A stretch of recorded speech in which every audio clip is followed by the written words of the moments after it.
So we figured since we had a hostage audience, we'd take the opportunity to talk a little bit about the Bretton Woods Committee. It's obvious to me, in fact, that it came up a couple of times, what is the Bretton Woods Committee and, where did it come from? What is its origins? What does it do? And what are you seeking to do? And so I thought this might be a useful opportunity to spend half hour talking with Bill to be able to shed some light on what the committee is, where it comes from, etc. So, Bill, why don't we start with the history? The foundations of the committee, etc., and then maybe we can talk later to things like membership and so on. Okay, so this all harkens back to 1944 when there was a Bretton Woods conference at the Bretton Woods Hotel in New Hampshire, where they got together and figured out we need a new international order because we've just gone through a Great Depression and gone through World War II, and so how can we actually have financial stability going forward? And out of the Bretton Woods conference came the World Bank and the IMF. A number of years later, but not too many years later, the Bretton Woods Committee was formed. And the notion behind the Bretton Woods Committee is the idea that solutions that involve international coordination and cooperation are going to be far superior to every country just going their own way. So the idea is that if we cooperate, we set global standards rather than individual country standards. If we figure out how we can aid countries when they're hit with shocks, be they climate shocks or business cycle shocks, we can have better outcomes over the longer term. So the Bretton Woods Committee, when I came on the scene, was being led by Paul Volcker, Jim Wolfenson, and Dick Debs, and they were getting along in years, and they were trying to figure out, okay, what should we do next? And they gave me the opportunity to pick up the banner from them, and I thought this was something that, since I was completely committed to the philosophy of international cooperation, coordination beats chaos, that I decided to take up this banner. But what I also wanted to do when I took up this banner, and this is working very closely with Emily Slater, who's our very able executive director, was to take us in a more modern direction. So not just refer back to the Bretton Woods Conference and the IMF and the World Bank, but to really focus on where we're going forward in the future.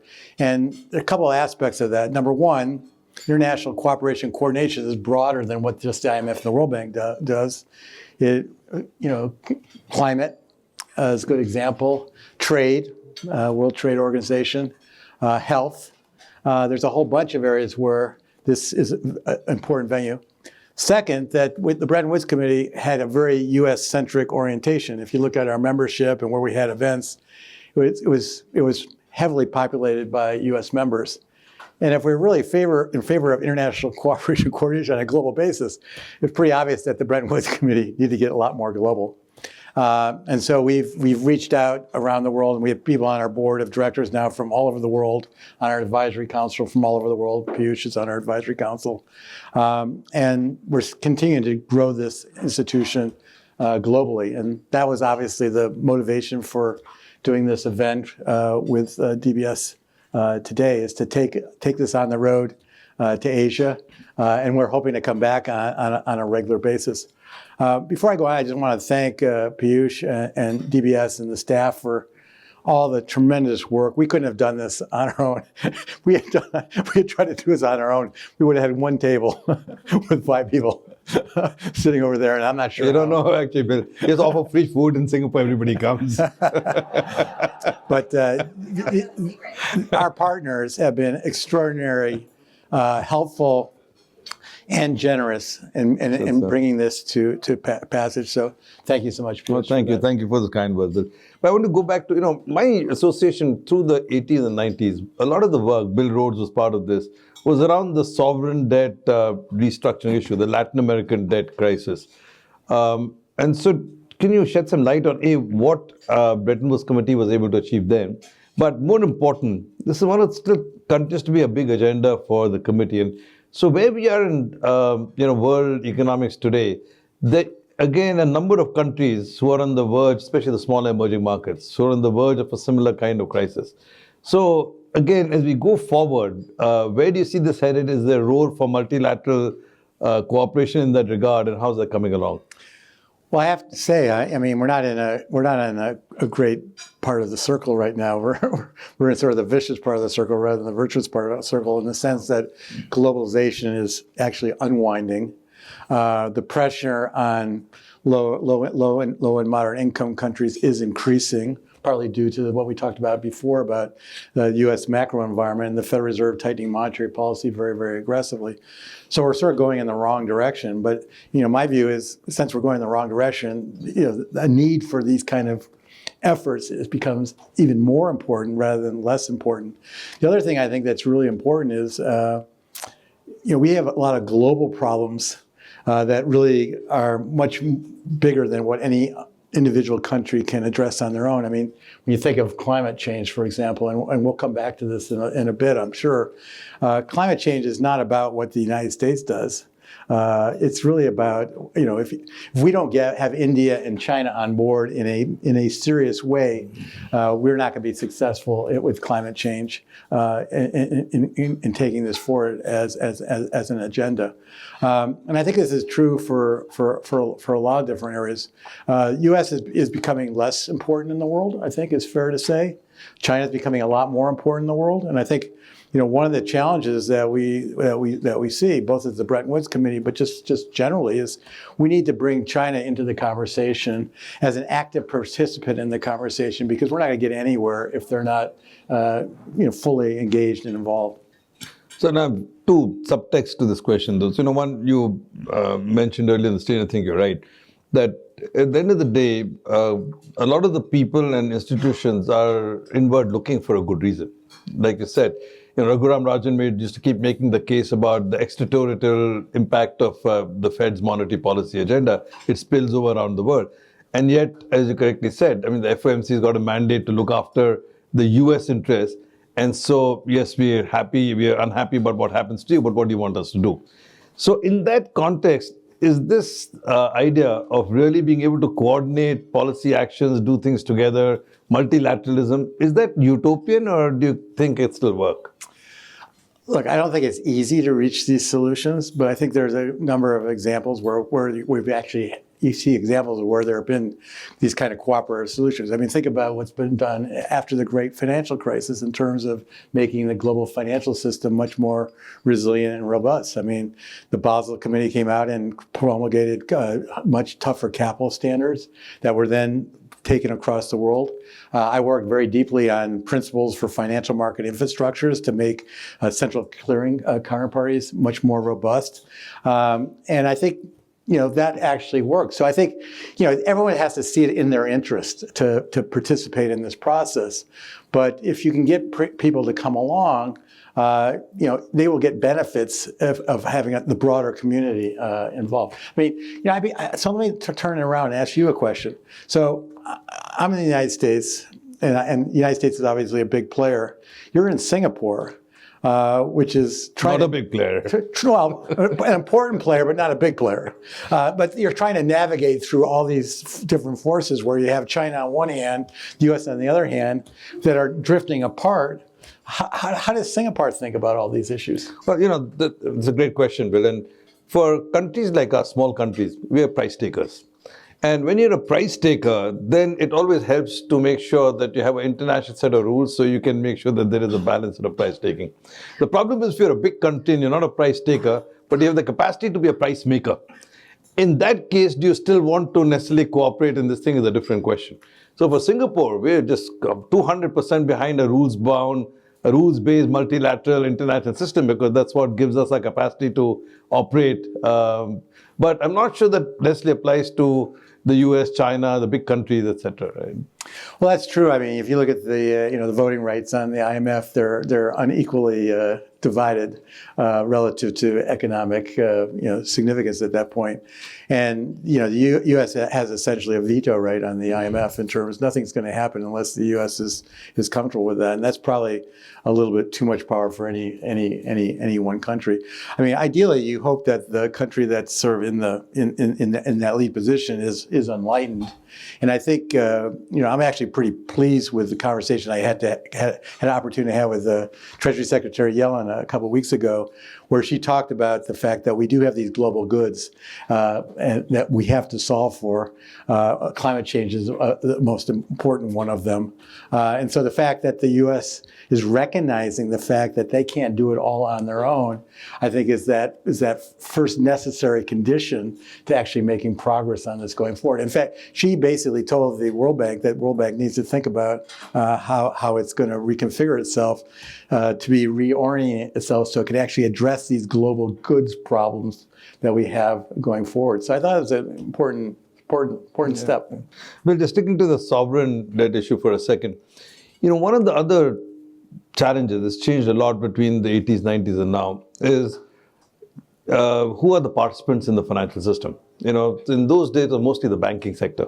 And if you worked with the official sector and the banking sector, you pretty much got everybody covered. Today, there is a non-bank sector. So the biggest providers of funds are pension funds, all kinds of long-only hedge funds as well, but increasingly private capital.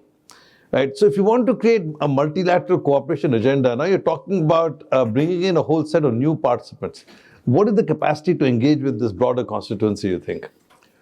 Well, I think we're not where we want to be today, because I think the private sector is sort of pushed off to the side. I mean, the IMF, historically has sort of announced to the private sector what the terms of the restructuring are going to be, leaving the private sector with having very little input to the process. The Bretton Woods Committee is doing a bunch of work on sovereign debt. We published 2 papers so far, and a third one's underway. And the basic thesis of these papers are, number one, we need a lot more transparency, because you can't restructure sovereign debt if you don't actually know how much debt there is outstanding, what the terms and conditions of that debt are, because if you don't know that, you don't know what sustainability is actually likely to look for.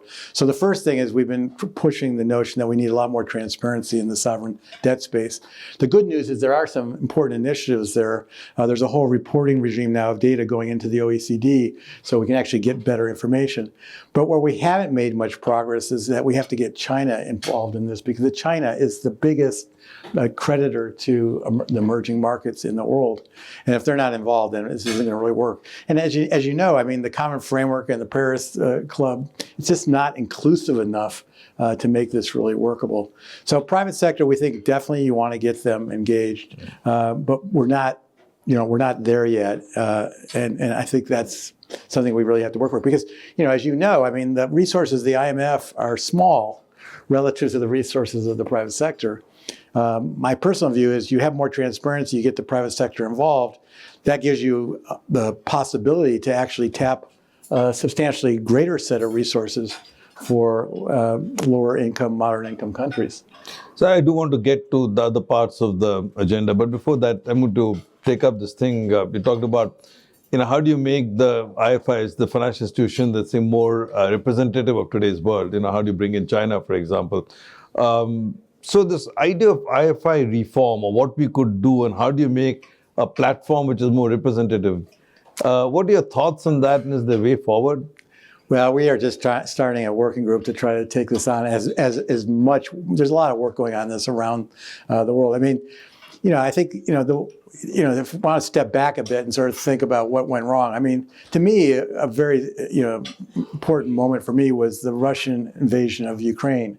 Because the theory of the case was that in a globalized economy, with everyone having codependencies across countries, a country would not invade another sovereign country because, one, it would not be good for their economy, and two, because there would be sanctions that would make their economic performance work. So the theory of the case was Putin would basically say, this isn't going to be worth it. But we saw that Putin was not deterred, and he invaded Ukraine anyway. So that suggests that we need to really think, does the whole theory of the case in terms of the deterrent of bad behavior of countries violating sovereign borders, does that still hold the case? The second thing is, obviously, how do you get someone like Putin to back down now that he's done this? Again, that's sort of a failure of the global regime, because there's no obvious exit strategy that we've actually been able to devise yet in terms of what's happening between UK and Russia. So that's a failure in a sort of specific case. But I think there's also a broader failure. I mean, I don't think the IMF and the World Bank are fit for purpose relative to the problems that we have today. They were set up with a very country-specific focus and orientation. And as you know, some of the problems we have today are much broader based than that. I mean, climate is the one that most obviously comes to the fore. If maybe we could switch to climate. Okay, so when we talk about climate, because I want to ask, what is it that we're trying to do at the committee, and how do you feel about it? Well, we're just getting started on the climate change agenda, and I think what we're really focused on is something that we think is more in the Bretton Woods Committee wheelhouse, which is climate finance.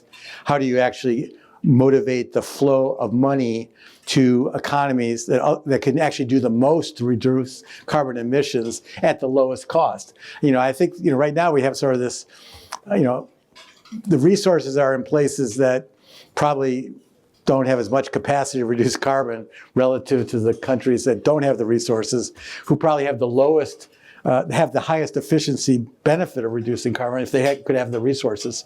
So I think that we really need an international regime here. So the next dollar spent on carbon reduction goes to the country where it's most efficient to actually do that. And right now we don't have a regime like that in place. I mean, how do you think about the whole climate issue? What are you expecting to come out of the COP27?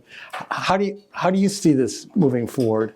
I mean, there have been a lot of pledges made, but it seems like we're pretty easy like making pledges. We're not very good at actually then going forward with the steps necessary to actually achieve those objectives. And what's your perspective on all this? Well, my perspective on this is I'm sort of going to begin to sound like Diego and Balaji now for a second. but in my view, see, look at all the pledges that were made in terms of north to south flows of funds. Right? The pledges are $100 billion a year. The $100 billion a year haven't happened because on a G2G basis, governments find it very hard to fit this capacity to be able to put money into the fiscal budgets, right? So not easy given all the other domestic needs that they have. So it doesn't happen. But there's a bigger problem. And the problem is $100 billion a year is peanuts. It's peanuts. It's just not enough. So it's not enough, and even that doesn't happen. So what do you need to do? There is only one place. There's enough money in the world. You're talking trillions. So the only way to make this happen is to crowd in the private sector. And so there's a great case where governments and states will not make it happen. You need the private sector to be able to make money happen. Now, what motivates the private sector? Profits. And markets. You've got to have a market. And if you have a market, then people will move the money because the market economy will force you to allocate capital or allocate resources in a meaningful way. And therefore, the underlying need for that thinking behind that, you've got to create a carbon market. And the minute you have a robust and meaningful carbon market where carbon is priced, so creating carbon is priced negatively, and sequestering carbon is priced positively, you get a market. So people who are creating carbon have to pay a price. People who can sequester and absorb carbon get a value for it. The minute you have a market, you'll create in private this thing. That's how private capital markets work. So to do that, you've got to have a consistent way to price carbon around the world. And that's something I think you can try and get harmonization around. Not easy, because the minute you impose a carbon tax in most economies, it creates a huge burden on the existing infrastructure economy. But with some transitions and pathways, I think that is something that's possible. Create a common understanding of the price for carbon. The Europeans, through the regulatory compliance market, right, their carbon there trades at 75, 80 euro a ton. Right? In the voluntary carbon market, which is not Europe kind compliance, prices are moving. So we have something called a climate impact tax. It's a carbon exchange with 2 or 3 other players we created last year.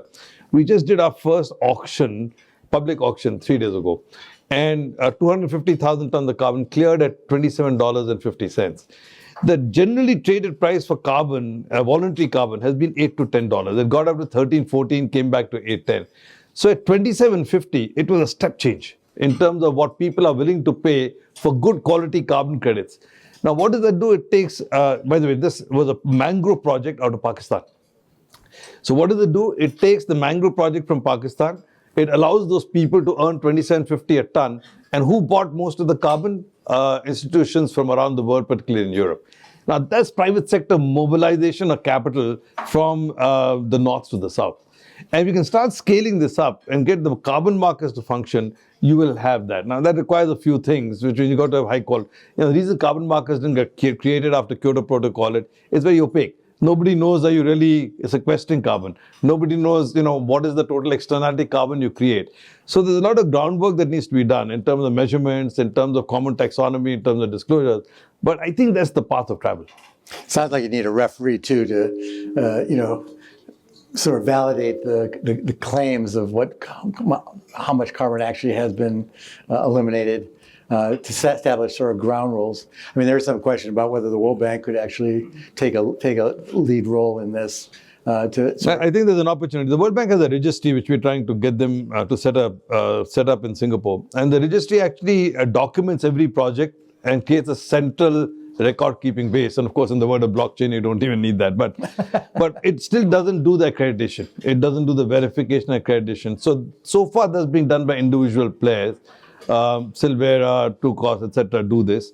One of the things that we've tried to position the Singapore Exchange as is dealing in high-quality carbon credits. So we go through a process of verification and accreditation to make sure what comes on the exchange is valid. But your underlying point is this is a great case for where you need a global standard, a referee to make sure this thing is kosher and people are willing to invest in it, I think.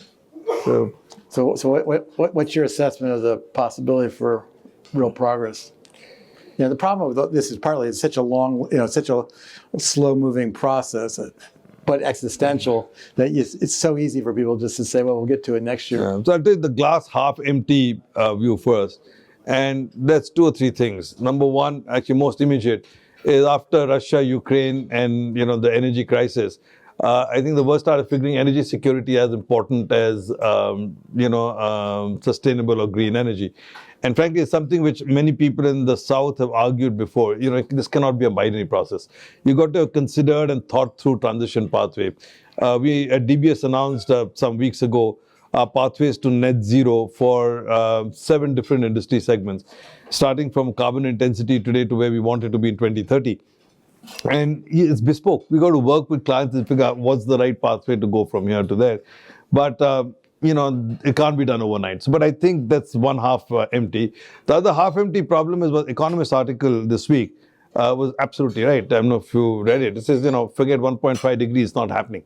Because where we haven't met a single goal, and of our 9 planetary boundaries, 5 of them we've already exceeded.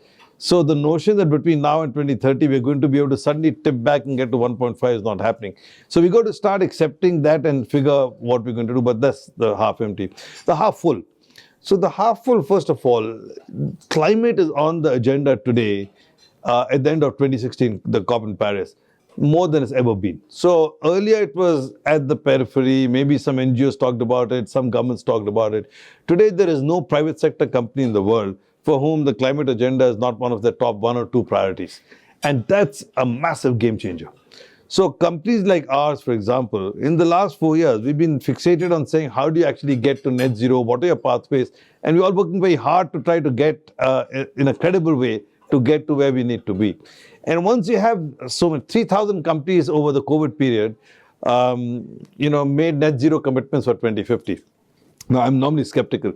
So I figured 3,000 of them, 1,500 of these guys are wishing, 4 generations after me, somebody will solve the problem. But maybe the other 1,500 are well-meaning and well-intentioned. And they're willing to speak with the wallet. So they're willing to put money behind carbon markets. They're willing to, and these include energy companies, these include financial services companies. So I think the train has left the station. And I can see enough energy around the problem today. But what you said is correct. It still needs some global rules. It needs some global players. It needs a lot of work still. No question. And the regulators are also getting more interested in this, from a perspective of making sure that what's claimed actually is real as opposed to, not real. Yeah. So just in the few minutes we have, Bill, so you talked about climate. What else is on the Bretton Woods agenda, what we're looking at and what we're exploring doing? So we still have a lot more work on digital finance to come. So we've committed to an 8 brief cycle. We've done 4 We have at least 4 more to go. So the next one's going to be about market integrity, investor protection. We have one on governance, because we think governance of the digital finance space is hugely important. We think it doesn't get enough attention.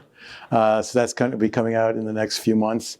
We have another paper coming on down the line for sovereign debt. We're just spinning up the climate finance work. We're just spinning up the multilateral cooperation, coordination, global governance work. So Emily and her crew have a really full agenda. So we're actually adding people to our secretariat so we can actually have the resources to manage what's a bigger and bigger agenda. So we're very happy. To grow the Bretton Woods Committee the way we want it to be, we have to grow the membership. We have to grow the finances, we have to grow the secretariat, and we have to grow the work. And so each of these 4 things, we're sort of growing up together. And sometimes one grows a little faster than the other. We get a little bit out of whack. Right now, the constraint is the resources of the secretariat. These guys have, just the amount of work that came together just to put on this event was extraordinary. And this comes only like a month after, how many different things did we have going on the week of IMF meetings? We had 13 events on the week of the IMF meetings last month. So they've been working really hard. That's an understatement. So we're hoping, while we're here, we're going to try to get some more people interested in joining the Bretton Woods Committee, both as individuals or as corporate sponsors. DBS, just emulate this guy here. He's been one of the best corporate sponsors we could possibly have, not just in the sense of that DBS is involved, but he personally is involved. His staff is involved. And so we very much appreciate that. So you need to talk to Sop. He's the guy. Well, I think there's more than one guy. All right, Bill. Thank you so much. Thanks for taking the time and giving us the opportunity to talk to what the work agenda for Bretton Woods is. I do think that trying to get this multilateral arrangement going is really crucial. I think in the long run, getting the Chinese in is going to be our biggest challenge and our biggest opportunity. So that's something that we really need to work very hard on. We're very welcome, open to suggestions of how to get. We've been making a lot of outreach to people that we know that have Chinese connections. We have a couple people involved with Bretton Woods from China, but right now the people are pretty reluctant to get engaged because the Chinese government is reluctant to have them engaged. So we have to sort of solve that problem and get the Chinese government to understand the Bretton Woods Committee is not an instrument of the U.S. government. We're not. We're completely independent. And anybody who knows me would understand that my agenda is global. It's not. I do not have a U.S. focused agenda, and neither does anybody else associated with the Bretton Woods Committee that I'm aware of. All right. On that note, thank you. Please join me in giving Bill a round of applause. Thank you.